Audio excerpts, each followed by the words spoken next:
My name's Terri King, and I got into EMS in 1996 after a shooting in my classroom. Do you want to share this story? I can. It's kind of a long story, but it's back in the day, 94, when school shootings weren't a thing. And this young man happened to be out with his friends and stole a weapon from a house. They robbed the house. He brought it to school to sell, didn't know how to work it. And he was in the classroom next to mine.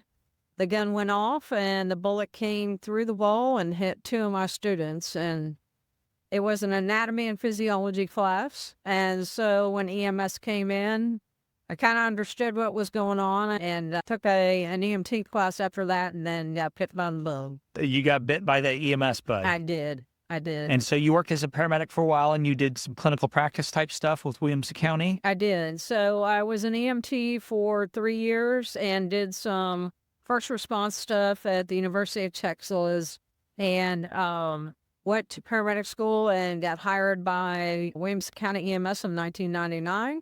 I worked on the truck for a while, and then being an educator, I got pulled back into education and worked my way up the ladder to clinical practice and did a lot of training there. So clinical practice, if somebody's new to EMS, tell us a little bit about what clinical practices covers and what they do. So it's a pretty broad spectrum department. We hire new hires. We make sure that they're ready to do work on the truck. We inform them on everything they need to do as far as what the medical director wants, their medical practice, how they treat patients, how to write reports, and just about everything. We also did the continuing education to make sure that they stayed up with all the latest tools, the trade that we brought onto the trucks, and also the practice. One of the things that we've seen with EMTs and paramedics is they're really good at being EMTs and paramedics, but some of them want to start teaching. And there's always this fear about, I don't know enough, I'm not good enough, I'm not smart enough to teach. What would you say to those people? So you got to work your passion. I mean, if they have a passion to teach, then it's real easy to learn what you need to teach. EMS is in basically two big parts, right? So you have the skills, you have the A&P knowledge, the first aid knowledge, and then you have your passion for feet. And really, to be an EMT or a paramedic, you've got to work two of those passions. So you have to have passion for yourself, right? You have to want to learn to do the best things that you can for your patient. You also need to take care of yourself. So EMS is not a kind profession to medics. You're going to see a lot of things that you never thought you would see. You see the best and the worst in people. You see some pretty horrific things, so you have to learn how to take care of yourself. So once you get that knowledge down on how to take care of a patient, then you develop the passion on why you take care of the patient. And then when you express that passion in the classroom, you're an educator. I mean, you share your passion and you make it important to the student. How do you get over the fear of speaking in public, especially to sometimes your peers? So that was a big evolution for me. When I first started teaching back in 1980 in public school, I was one of those educators who stood behind the podium. And so eventually they got rid of the podiums and I learned to, talk to the students. So basically the short answer is you just got to keep doing it. Mm-hmm. And you're going to have questions you can't answer, and you can't be afraid of saying, hey, we're going to look it up at the break and I'll get back to you. Education is not knowing everything. No, and I think that's one of the fears that most people have is that they feel like they have to know it all. And I don't know is a fair answer, even though some people are afraid to say it. And in this age, if you say something wrong, somebody's going to call you out in 30 seconds, whereas before they would just take it as gospel, but it's not. Yeah, the age of AI. The age of AI. They will look up everything you say and, like you said, call you out on it if it's not correct.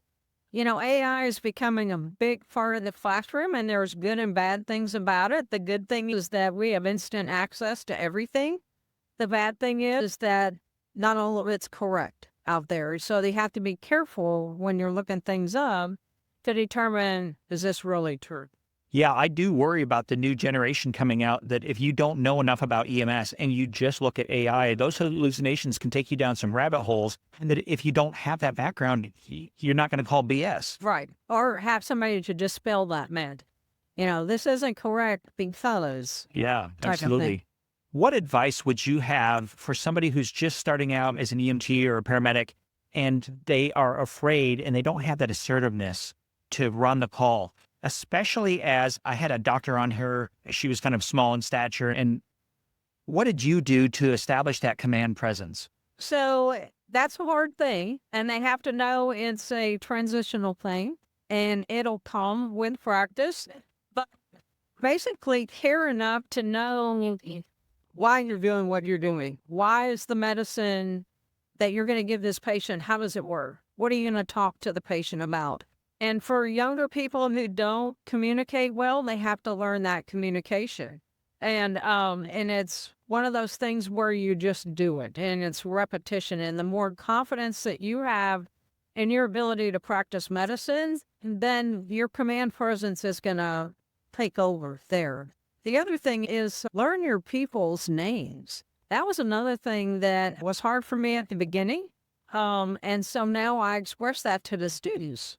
You can't say somebody do this or hey you, Yeah, because everybody, if you say hey you, everybody's going to look behind, right? right. So learn people's names, communicate well, and it's just with practice. And everybody's afraid of making mistakes, and just know that you're going to make one, and then how you work through that as it happens. In clinical practices, you do a lot of QA and QI. And so Right. when somebody messes up and they come into your office, how did you deal with that? How did you decide this is something we can remediate versus something this needs to be terminated for? Okay, so the medical mistakes, we can remediate those. The bad customer service, you get one warning after that because there's no excuse for treating somebody poorly.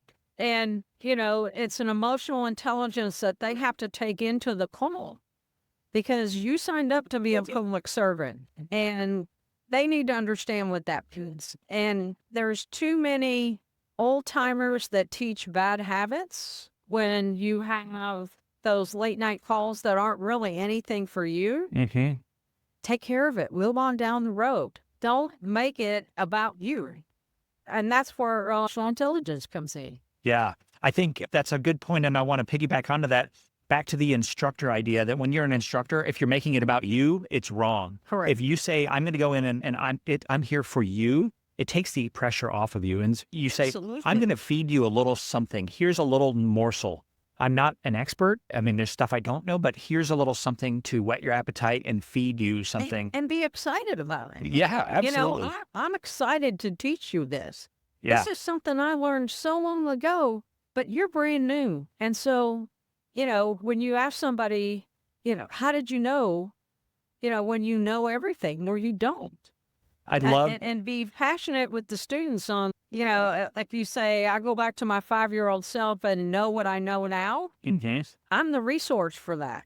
Yeah, I've given it to you ahead of time. And we're going to learn in scenarios so that you don't, you'll be reminded of it on the street yeah, that's time true. and time again. Yeah. But being excited to get them ahead, that's what education is about. Your enthusiasm comes across. One of the best things I've ever seen is a video, and the teacher, as he's approaching his classroom, you can see he's kind of having a bad day. You can tell by his posture. As he approaches the door, he touches the door frame, and it was like his anchor that I'm on stage. And all of a sudden, his state completely changed. Right. And he stood up and he was proud and put a smile on his face.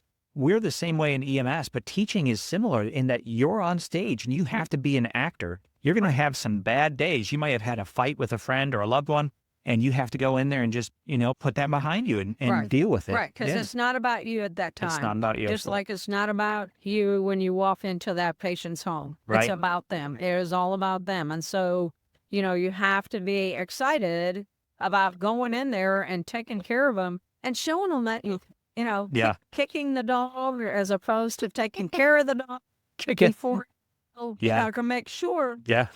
that the patient knows that the dog is taken care of. You don't need to worry about it. We got this. Yeah. It's about you right now and getting you to the care you need. Yeah. And Terri, as we start to wrap up, you were on the hiring committee and were involved with a lot of interviews Right. for new Right. paramedics. What advice do you have for somebody when they show up for that interview? So practice it ahead of time. Think about answers that you're going to have for similar questions. Most of them are staged interviews. You can go on YouTube, you can do ChatGPT, Copilot, whatever, and say, give me some examples of structured interview questions and how would you answer it? The most common one that people can't answer is tell me about your strengths. Or tell me about your weaknesses. And actually, what they need to remember is a strength can be a weakness. If you're, very picky, you're going to nitpick something to where you can't move on and resolve. What's your best advice on how to answer what's your weakness, especially in an EMS type setting? So it's like never tell them that I can't remember stuff under stress. Right? Right. So you take a strength like I'm very analytical. Yeah. And so that's good when you're learning, but when you're taking care of a patient, it's not good. And so you have to use that. So I'm very analytical. That's my weakness. Then it's, it stalls my patient assessment. Yeah. And so I have to work past that. So that's how I get past that week. My favorite one was always saying something like, well, I'm really good with computers. There's rarely a computer program that I can't figure out, but don't ask me to build one because I couldn't go to Radio Shack or anything like that and build one. And it's kind of funny because people go, well, we weren't asking you to do that. Oh, well, okay, then I'm not great. I can't build a computer, so I'm not that person. Right. So. But my last piece of advice is show enthusiasm. We learn something about the system that you're going to go do the interview at. Learn about that company. I see that your motto is respect, care, and serve. I just think that's wonderful because we always liked it when people knew about us. I want to come here because I like your motto, or I like the way you take care of the medics, or that you give CE, paid CE. Yeah. So learn things like that about the system. And that's really great advice. We could do a whole podcast, I think, and we'll probably do one on resumes and interviews. Right. And the one I always ask is have a question to ask them. Because the people who just sit there and go, do you have any questions? You go, no. You're hiring them. Right. You're interviewing them because you're going to work for them for a long time. Right. If it's a bad date, then cut it off after the first date. Right. Right. And I saw a YouTube video where it was a leadership podcast, and they talked about what kind of questions you can ask and have them written down. Do you have any suggestions on good questions? Don't ask them how much I get paid because that's posted everywhere. So ask them about, what happens if I have a bad call? What kind of things do you have in place to help me through that bad emotional time? Or wonder if something happens to me, what kind of things do you do for my family or what's available to my family? Sure. I've heard on panel interviews to ask, what's your favorite thing about working here? Right. There's that. For what's a typical day at this agency look like? What can I expect? Yes. Yeah. But they know how to get online. They just need to research it. Yeah. Be prepared. Yeah. It's like taking a test. Yes. How much do you really want to be them? Yeah. Well, Terri King, we are here because of you. EMTS Academy has a paramedic school because of you. And you said yes to us years ago as the ALS coordinator when we were just a fledgling school, and you took a chance on us. So we're really grateful for that. And now you're doing our clinical coordination. So again, we're grateful for that. And thank you for being on the podcast and sharing your wisdom. Pleasure, and happy 25th anniversary. Well, thank you. You guys have built this into a great place. It gives a lot of students opportunities that they don't normally have. Yeah. Well, thank you, Terri. All right, you're welcome.